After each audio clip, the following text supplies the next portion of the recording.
ગુજરાત રાજ્યમાં કાયદા અને વ્યવસ્થા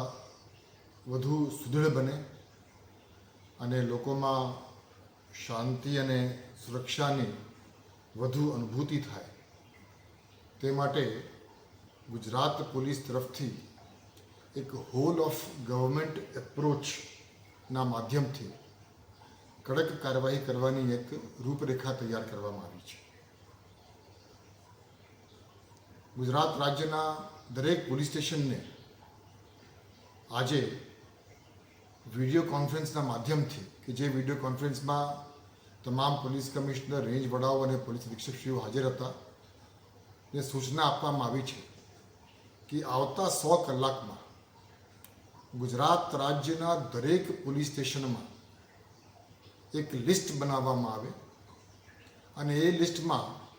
જેટલા પણ અસામાજિક ગુંડા તત્વો છે, એ પછી શરીર સંબંધી ગુનાઓ સંકળાયેલા હોય, પ્રોહિબિશન બુટલેગિંગ સાથે સંકળાયેલા હોય, જુગાર સાથે સંકળાયેલા હોય, મિલકત સંબંધી હોય, ખંડણી ગુરાવણી હોય, એ તમામ પ્રકારના અસામાજિક કૃત્ય કરનાર વ્યક્તિઓની યાદી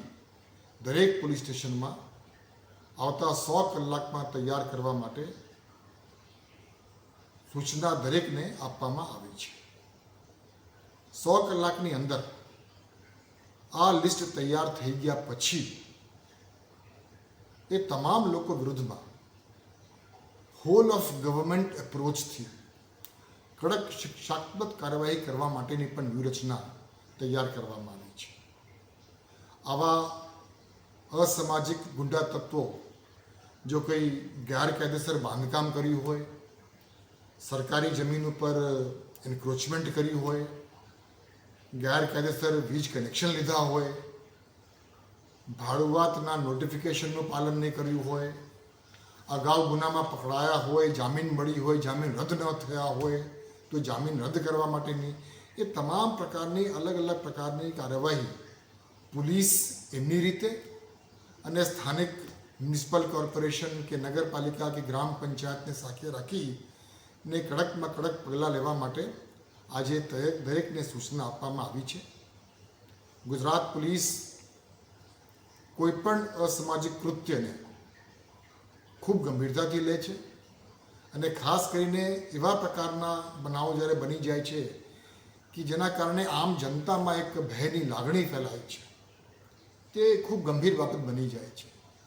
એટલે આ પ્રકારની પ્રોએક્ટિવ પોલીસિંગના માધ્યમથી જે લોકોની વિરુદ્ધમાં એવા પ્રકારનો ભૂતપૂર્વમાં ઇતિહાસ રહ્યા છે એ તમામ લોકોને શોધીને એનો ડોસિયર તૈયાર કરી અને એના વિરુદ્ધમાં તાત્કાલિક શિક્ષાત્મક કાર્યવાહી કરવા માટેની સૂચના